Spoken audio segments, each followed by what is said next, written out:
There's a scientific reason some of the smartest, most interesting people you know have almost no friends.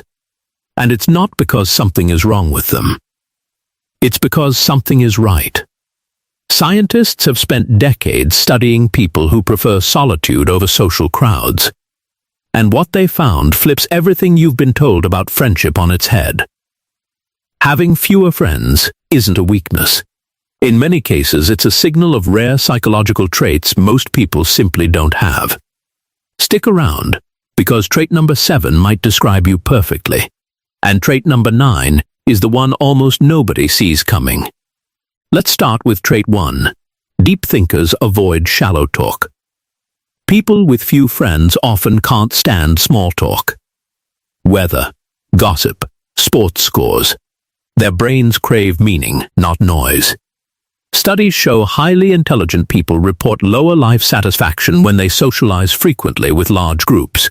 In other words, the crowd doesn't fuel them, it drains them. Trait 2. They value time like money. Every hour spent with the wrong people feels like a loss, so they say no, a lot. And that no is often mistaken for coldness.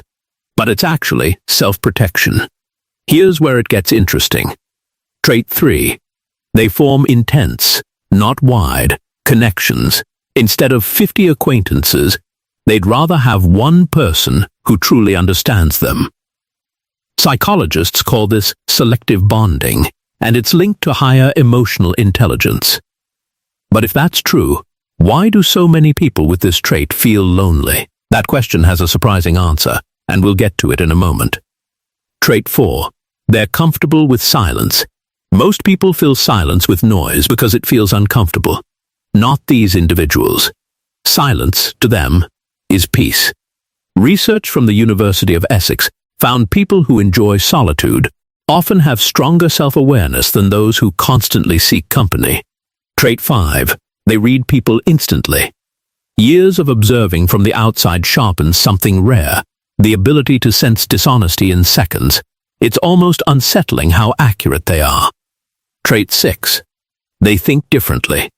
Literally, brain scans show people who prefer solitude often have more activity in regions linked to imagination and complex problem-solving. Fewer friends, more original ideas. Coincidence? Science says no. Now here's a twist you didn't expect. Trait 7. They were often the outsider as kids. Maybe they moved schools. Maybe they didn't fit the mold. That early experience rewired how they connect with others. Permanently, it's not a flaw.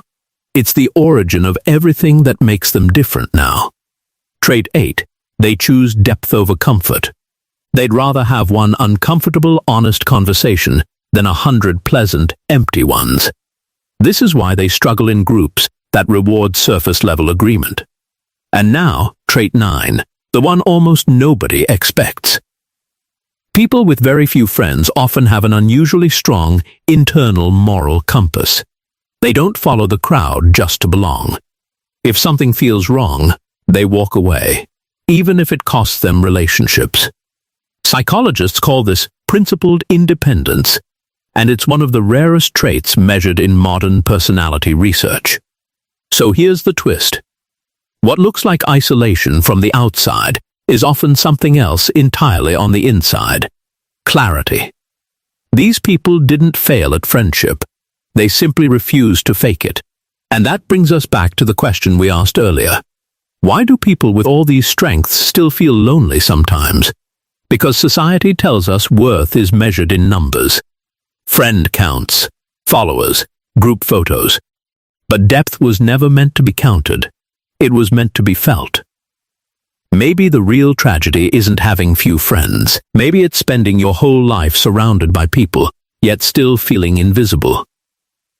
So ask yourself this: would you rather be liked by many, or truly known by one? If this made you see yourself, or someone you love, differently, share it with them. They need to hear this today.